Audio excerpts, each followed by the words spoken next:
Meu nome é Júlio, e durante muitos anos eu fui policial militar no interior do Paraná. Já vi muita coisa. Tragédias, crimes pesados, acidentes. Mas tem uma ocorrência específica que eu nunca consegui esquecer. Ela não foi registrada oficialmente. Ninguém fala dela. Mas eu sei o que vi. E até hoje, quando fecho os olhos, ouço o som daquela porta se abrindo sozinha. Era uma noite de sexta-feira, começo de inverno. Eu estava de plantão com o soldado Esteves, meu parceiro de farda. Recebemos uma ligação de uma moradora da zona rural, uma senhora chamada Dona Nair. Ela dizia que fazia 3 dias que o filho dela, Rafael, não dava sinal de vida. Vivia isolado numa casa herdada do avô, longe de tudo. Segundo ela, ele andava depressivo, falava de vozes e presenças. Achamos que poderia ser um caso de autoextermínio, e fomos até o local. A estrada era ruim, cheia de curvas e lama. Levamos quase 1h30 para chegar. Quando estacionamos, algo me incomodou logo de cara. Nenhum som. Nem vento, nem grilo, nem animal. Um silêncio seco, pesado. A casa era antiga, de madeira escura, com janelas cobertas por panos grossos. A vegetação ao redor crescia sem controle, como se a natureza tentasse esconder aquele lugar. Batemos na porta. Nada. Chamamos pelo nome dele. Silêncio. Até que a porta se abriu. Sozinha. Sem vento. Sem ninguém por perto. Entramos. O ar era abafado. Cheiro forte de mofo e algo que lembrava carne estragada. A casa estava toda revirada, mas não parecia roubo. Era como se alguém tivesse destruído tudo por dentro, com raiva. Na sala, dezenas de cadernos e folhas rasgadas. Quase todos com desenhos de olhos. Olhos abertos. Olhos fechados. Olhos sangrando. No quarto, encontramos uma cadeira virada, uma corda caída no chão e um espelho quebrado. Mas nada do Rafael. Nenhum corpo. Nenhuma gota de sangue. Só ausência. O estranho é que a cama estava feita. E havia comida fresca na mesa da cozinha. Como se ele ainda estivesse ali. Esteves começou a vasculhar os cadernos. Encontrou uma anotação que me gelou a espinha. Estava escrita com uma letra trêmula, quase rasgando o papel. Ela está no espelho. Não é minha mãe. Não é ninguém. É só olhos. E fome. Na hora, o rádio chiou. Uma interferência tão forte que tivemos que desligar. Resolvemos sair e acionar reforço. Mas antes, subimos até o sótão, onde vimos uma luz fraca vazando pelas frestas. A escada rangeu como se protestasse a cada passo. E lá em cima, encontramos algo que mudou tudo. No centro do sótão havia um círculo desenhado com giz, cheio de símbolos que não conhecíamos. No meio, uma boneca antiga, com olhos costurados com linha preta. Ao redor, várias velas apagadas. E na parede, rabiscado em carvão. Você não sai daqui vendo. Só esquecendo. Saímos imediatamente. Ligamos para a base, mas a ligação não completava. E foi aí que Esteves notou. O carro não estava mais ali. Sumiu. Literalmente. Como se nunca tivéssemos chegado. Começamos a ouvir passos fora da casa. 3, depois 4. Depois, risos. Risinhos curtos, como de uma criança brincando de esconde-esconde. Corremos de volta para dentro e trancamos a porta. Mas ela se abriu de novo. Sozinha. Com lentidão. Com intenção. Esteves puxou a arma. Mandamos quem quer que fosse se identificar. Nada. O chão estalava sob pegadas invisíveis. E então, a boneca apareceu no meio da sala. A mesma do sótão. Só que agora, com os olhos abertos, costuras rompidas. Um líquido preto escorria dos olhos de botão. Não lembro como conseguimos sair. Só lembro da estrada. Correndo no meio do mato, tentando pegar sinal no celular. Quando finalmente conseguimos contato com a base, já era quase de manhã. Um carro foi nos buscar. Quando voltamos ao local, 3 dias depois, com reforço, a casa não estava lá. Nada. Nem ruínas. Nem fundação. Somente grama alta. Como se a casa nunca tivesse existido. A mãe do rapaz negou ter ligado para a polícia. Disse que o filho havia morrido há 5 anos. enforcado, nessa mesma casa, e queimada pouco tempo depois. Desde então, Esteves nunca mais foi o mesmo. Pediu baixa, sumiu. Eu continuo, mas não trabalho mais em zona rural. E se você acha que tudo isso é invenção, eu te entendo. Eu também queria muito que fosse. Relatos 2. Meu nome é Fernanda. E o que aconteceu comigo há 7 anos ainda me persegue como uma sombra que nunca se desfaz. Naquela época, eu e meu namorado, Lucas, decidimos nos afastar da cidade por uns dias. Estávamos exaustos da rotina, do barulho, do peso das obrigações que pareciam esmagar a gente aos poucos. Foi ele quem encontrou o lugar. Uma casa antiga, rústica, no interior de Minas, localizada numa vila quase esquecida chamada Vale dos Pinhais. A descrição parecia perfeita: natureza ao redor, nada de vizinhos, silêncio absoluto. O tipo de cenário ideal para quem quer paz. Ou, no nosso caso, para quem achava que precisava apenas descansar. Mal sabíamos o que aquele vale escondia. A casa parecia a saída de um livro antigo. Feita de madeira escura, cercada por árvores altas que bloqueavam o céu. Uma neblina fina parecia nunca se dissipar completamente. Era como se o tempo ali tivesse parado. A dona da casa nos recebeu na entrada. Seu nome era Teresa, uma senhora magra, de pele muito pálida, com olhos fixos e profundos que davam calafrios. Depois de entregar a chave, ela disse algo que me fez arrepiar. E nem sei por quê, na hora. Com um tom absolutamente frio e direto, ela disse: se ouvirem vozes à noite, não respondam. E fiquem dentro da casa. Nós rimos por nervoso. Achamos que era só alguma superstição local. Mas naquela noite, a risada desapareceu cedo. A primeira noite foi só estranha pelo silêncio. Era um silêncio tão absoluto que o som do nosso próprio corpo parecia barulhento demais. Nenhum carro, nenhum pássaro, nenhum grilo. Mas nada aconteceu. Na segunda noite, tudo começou. Por volta das 2 da manhã, ouvi um sussurro do lado de fora da janela. Achei que era o vento. Mas era um som tão suave, tão direcionado, que fiquei imóvel na cama. Lucas me acordou, pálido, suando. Disse que tinha ouvido alguém chamando por nós. Tem alguém lá fora, pedindo ajuda, ele murmurou. Levantei e fomos até a porta. A voz parecia infantil. Algo doce, mas fora de lugar. Lucas foi até a varanda. Num impulso, gritou: tem alguém aí? No mesmo instante, o vento parou. O ar ficou mais denso.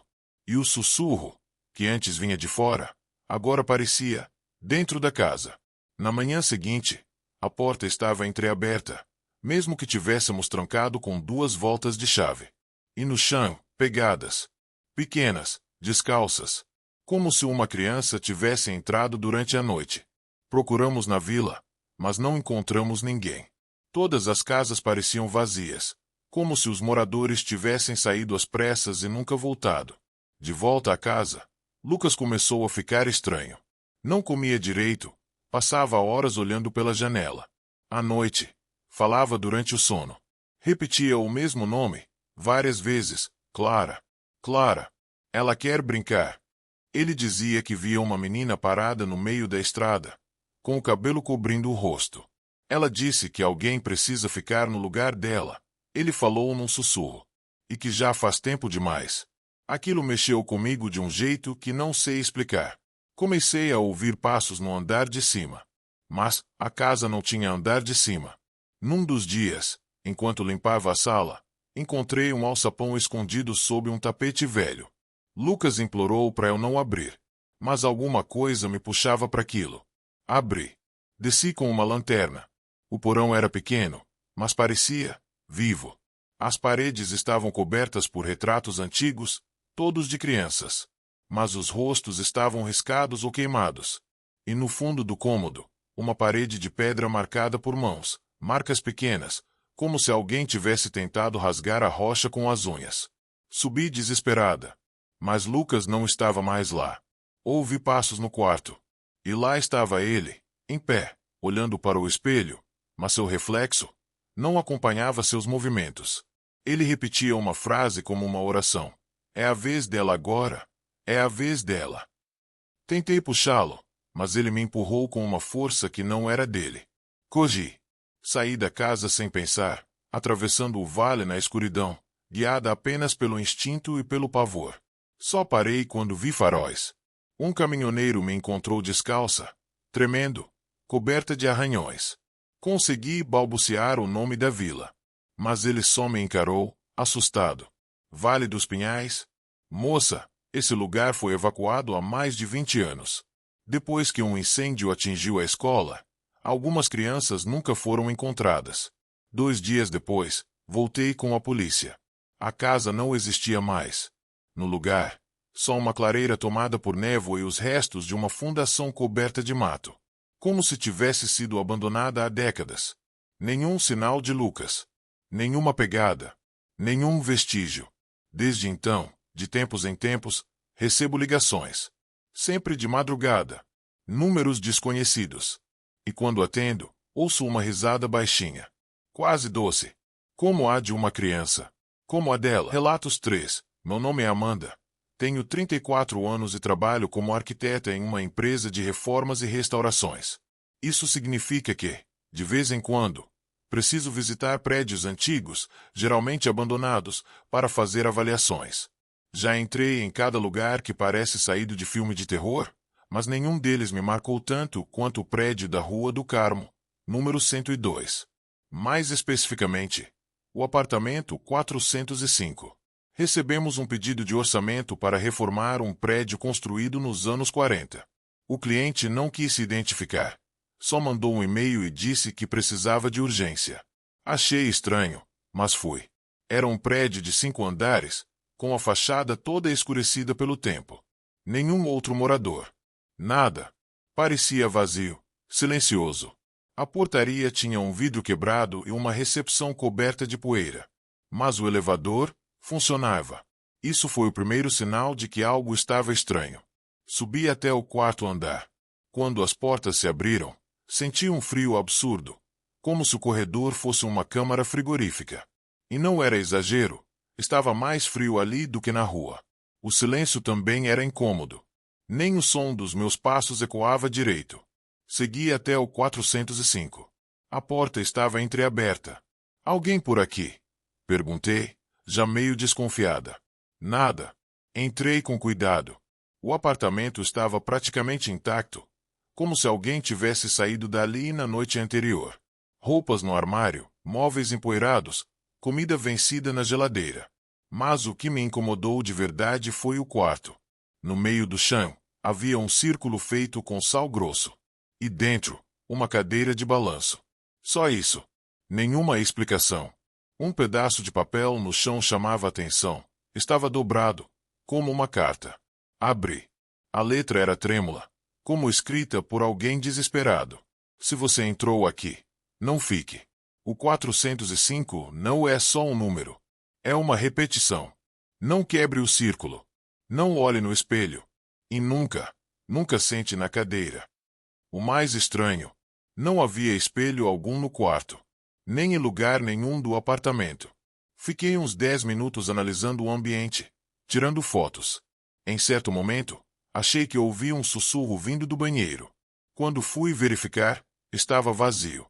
Mas o espelho, que antes não existia, agora estava ali, preso à parede. Um espelho antigo, embaçado, com moldura de ferro. Fiquei congelada. Eu sabia que não estava ali antes. Quando me aproximei, senti o ar ficar mais pesado. Me olhei no espelho. E, por uma fração de segundo, vi algo por trás de mim. Uma silhueta escura, muito próxima. Mas quando virei, não tinha ninguém.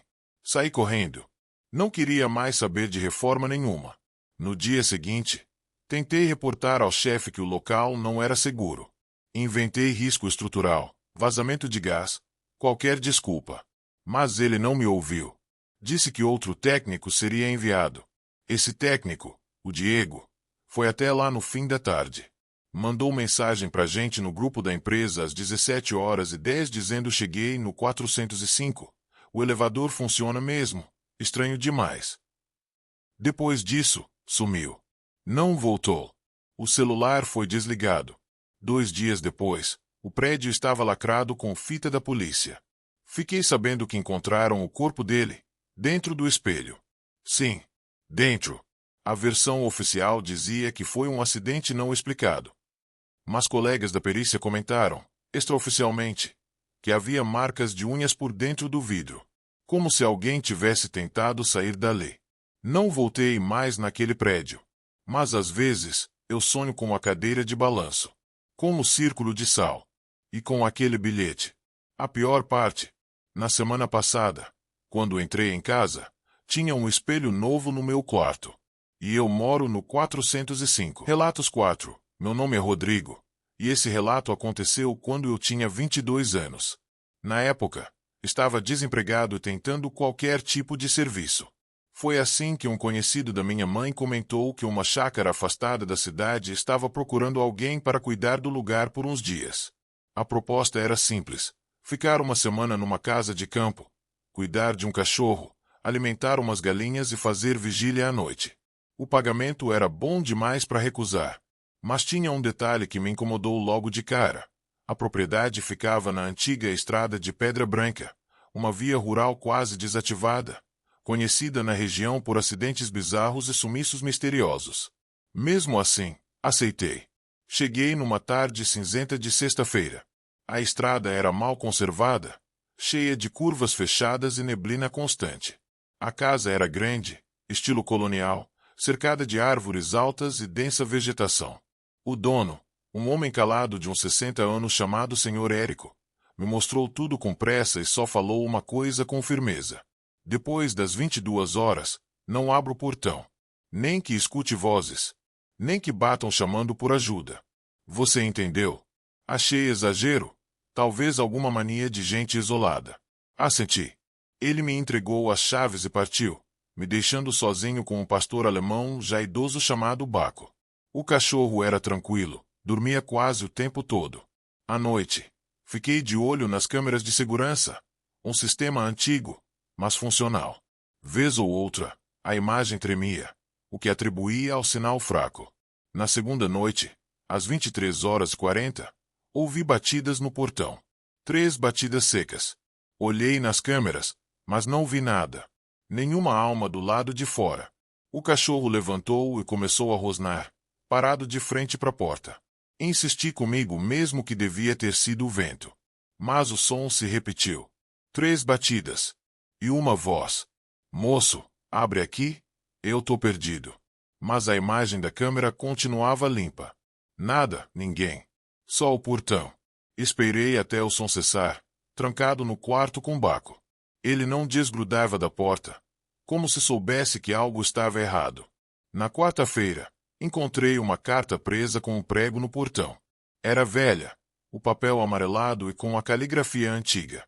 Dizia: ninguém entra depois da meia-noite. Quem entra, não sai. Quem ouve e responde, perde o nome. E sem nome, a alma fica por aqui. Comecei a achar que tudo era algum tipo de pegadinha macabra ou lenda da região. Mas, naquela mesma noite, algo aconteceu. Às 0h17, todas as câmeras caíram ao mesmo tempo. A energia oscilou. O gerador ligou sozinho. E do lado de fora, ouvi passos pesados, como de botas arrastando na terra. Só que, não tinha ninguém ali. E mesmo sem abrir a porta, eu senti. Algo entrou. O ar ficou pesado. Baco se encolheu num canto, ganindo como filhote. Então, pela primeira vez, vi. Uma figura passou lentamente pelo corredor externo. Alta, muito magra, usando algo que parecia um sobretudo antigo. Mas não tinha rosto. Só uma pele lisa, sem olhos, sem boca. Ficou parada, olhando para a câmera, mesmo que não tivesse olhos. Depois desapareceu, simplesmente sumiu da imagem. No dia seguinte, encontrei pegadas de lama dentro da casa. Começavam no corredor e iam até a sala. Mas a porta estava trancada. Sem sinal de arrombamento. Sem janelas abertas. Na última noite, recebi uma ligação do número do Sr. Érico. Mas, ao atender, só ouvi um sussurro. Ele gostou de você. Se quiser viver, nunca volte à estrada velha. Quando ele veio me buscar na manhã seguinte, não trocamos uma palavra. Só me entregou o pagamento e me disse: obrigado por ter respeitado as regras. Teve um outro antes de você, que abriu o portão. Olhei pelo retrovisor enquanto íamos embora. Por um segundo, juro que vi alguém de pé ao lado do portão. A mesma figura do sobretudo. Desde então, nunca mais voltei naquela estrada. Mas às vezes, nas madrugadas silenciosas, eu escuto 3 batidas na porta da frente. E uma voz, que sussurra o meu nome. Gostou das histórias curtas? Compartilhe e se inscreva em nosso canal para não perder as novidades.